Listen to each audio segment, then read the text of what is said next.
What happens when a quiet boy is pushed too far? When a lonely heart turns to something dark? What ancient evil stares in the shadows of the evil forest, waiting to be released? Step into a tale where vengeance awakens terror, and no one is safe. At Ikemba Memorial College, the days were painted with dust, discipline, and the unspoken.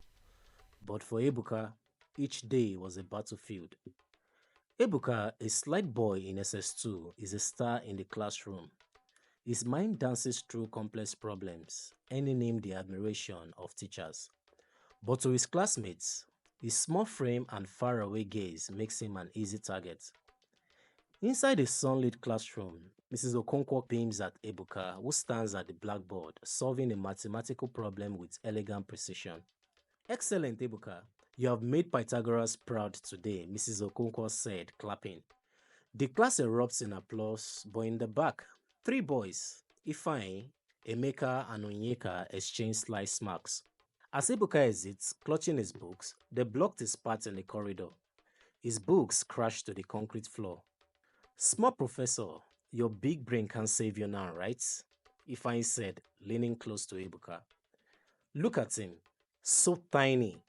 Squeak, little mouse, squeak, Emeka said, laughing while kicking his book. Maybe we should help him by tossing his books in the gutter, Onyeka said, grinning maliciously. Ebuka's face burns with shame, his glasses slipping down his nose as he kneels down to gather his scattered books. The other students watch, some snickering, others turning away. Uloma, a girl with neatly dressed hair and a warm smile, shoves through the crowd. Stop it, you cowards. Bullying Ebuka doesn't make you big. It makes you small, Uloma angrily said. The boys laughed but retreat, muttering under their breaths. Uloma kneels down beside Ebuka, helping him collect his book. Her eyes kind, yet fierce as the Harmattan wind. Thank you, Uloma, but you didn't have to, mumbled Ebuka. Someone has to stand up to them. You are worth much more than they will ever know, Uloma said firmly. Ebuka manages a shy smile, clutching his books tightly and hurries off, his footstep echoing down the corridor. Uloma watches him go, her face laced with expression of concern. Uloma was a rare light in Ebuka's dark world. Her kindness gave him hope, but he couldn't erase the pain. At night, when the dormitory was silent, Ebuka's tears told a different story. In the dim dormitory, Ebuka coils up on a stained mattress, sobbing quietly into his pillow. The moonlight filters through a cracked window, casting shadows like claw marks on the wall. Why do they hate me? Why do people hate me in this school? I just want to be normal. I just want to be normal, Ebuka whispered with a broken voice. The school dining hall hums at 7 p.m., alive with the clatter of plates and the aroma of jollof rice, fried rice, and diced meats with onions. The students laughed and chattered, their voices following a chaotic symphony. Ebuka sits alone at a corner table, eating his plate of onion-laced meats. That evening, the bullies hatched a plan. A prank so cruel it will push Ebuka to the edge of despair and beyond.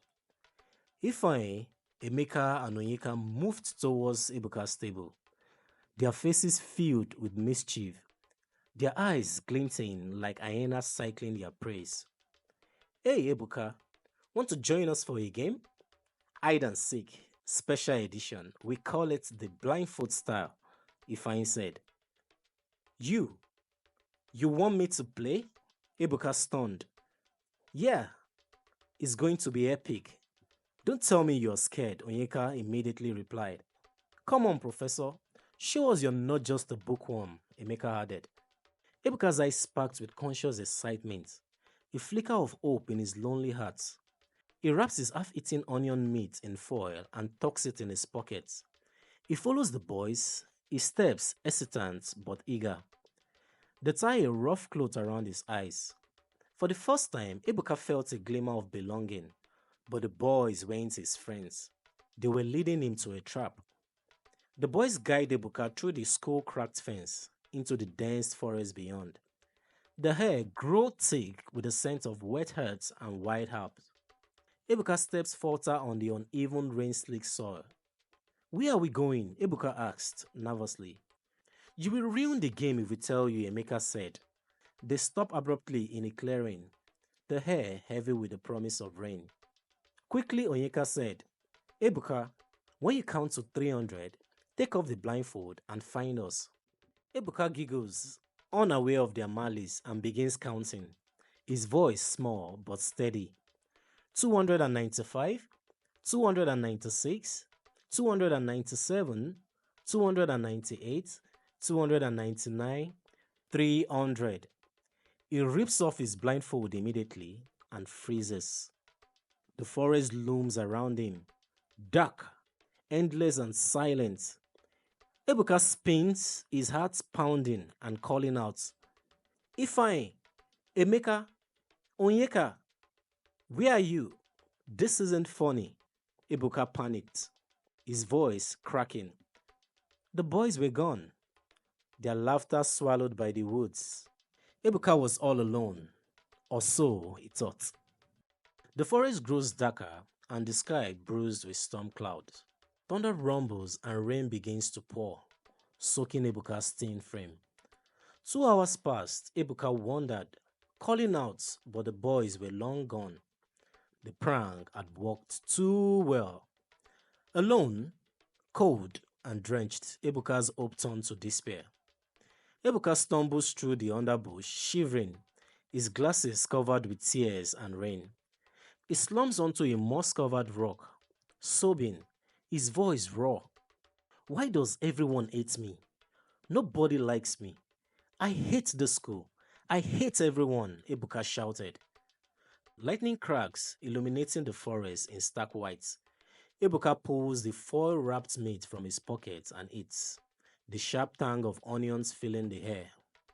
A rustling sound breaks the silence. Ebuka freezes, heart hammering. Who is there? Is anyone there? Ebuka whispered with his eyes opened. A low growl rippled through the trees and then silence. But Ebuka wasn't alone. Something or someone was watching. A deafening boom shakes the forest. A towering figure emerges. An old woman with wild matted hair, glowing eyes like burning coals, and a mouth unnaturally wide, bristling with jagged teeth. How dare you trespass in my territory, human child?